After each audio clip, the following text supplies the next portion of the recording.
అట్లాగా నువ్వు తీర్చిన కొద్దీ పుడుతూనే ఉంటాయి. ఎప్పుడు కోరిక ద్వారా శాంతింపజేయడం అనేది సాధ్యం కాదు. కోరికలు కట్టెల్లాంటివి. కట్టె మండుతూ ఉంటే వెనక్కి లాగాలి, కానీ ఇంకో కట్టె జోడిస్తే మరింత మండుతుంది. కృష్ణవర్త్మేన భూయ ఏవాభివర్ధతే అంటాడు వ్యాసుడు భారతంలో. హవిషా కృష్ణవర్త్మేవ భూయ ఏవాభివర్ధతే అంటాడు. అగ్ని ఇంకో కట్టె చేరిస్తే ఇంకా ఎక్కువ మండుతుంది, కానీ మండడం ఆగిపోతుందా?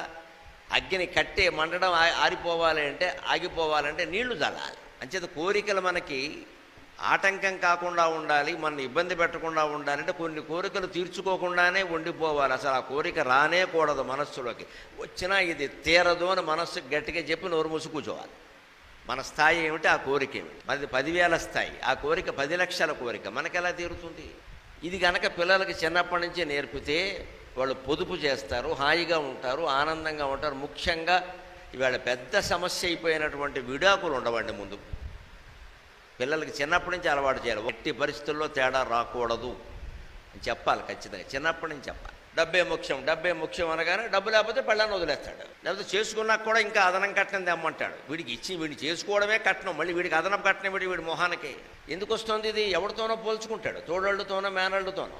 వాడి దగ్గర ఉన్న డబ్బులు వీడి దగ్గర లేవు, వీడు సంపాదించే ఓపిక లేదు, అందుకని దాన్ని తెమ్మంటాడు. లేకపోతే అంటించేస్తానంటాడు. ఈ కథలు పత్రికల్లో ఎందుకు వస్తున్నాయి? ప్రపంచంలో ఎందుకు జరుగుతున్నాయి? ధర్మం అర్థం లేదు, అర్థకామాలే మనకున్నాయి. ధర్మం మోక్షం వదిలేసాం. అందుకని ధర్మం తద్వారా అర్థం, తద్వారా కోరికలు తీర్చుకోవడం. కోరికలు ఎప్పటికీ తీరేవి కాదు, ఎన్ని తీరినా కొత్తవి పుడుతూ ఉంటాయి. కాబట్టి మోక్షం కోసం ప్రయత్నం చేయడం. మోక్షం అంటే ఏమిటి? అంతా ఒక్కటే ఏకమేవా అద్వితీయం బ్రహ్మ. ఇది మోక్షం. ఈ జ్ఞానాన్ని పొందాలి. అంతా ఒక్కటే అంటే ఇక్కడ వేరే వాళ్ళు ఎవరైనా వచ్చి మాట్లాడితే కూడా నేను ఇదే ఆనందంతో నేను ఉండాలి. ఆయన ఎవరిని పిలిస్తే నాకెందుకండి? నన్ను పిలిచారు, నేను వచ్చాను, రేపు ఇంకెవరినో పిలుచుకుంటారు. ఎప్పటికీ నేనే ఉండాలా? నేనే చెప్పాలా? ఇదే మోక్షం అంటే. ఇంకేం లేదు, ఏదో ఆకాశం నుంచే ఊడుపడదు. నమోక్షో నభసపృష్టే నపాతాళేన భూతలే సర్వాశ సంక్షయే చేతక్షయో మోక్షైతీర్యతే. అన్ని కోరికలు నశించిన తర్వాత ఏ చిత్తం శాంతిగా ఉంటుందో ఆ చిత్తశాంతే మోక్షం అన్నారు. అది ఇక్కడ ఉండగానే పొందొచ్చు. మనం పైకి ఏం వెళ్ళి పొందేది ఏం లేదు. ఇక్కడ ఉండగానే పొందొచ్చు. ఇప్పుడు ఇక్కడే పొందొచ్చు. ఇక్కడ లేనిది ఎక్కడా లేదు, ఇప్పుడు రాంది ఎప్పుడూ రాదు. వేదాంతంలో మొదటి మాట ఇదే, చివరి మాట ఇది.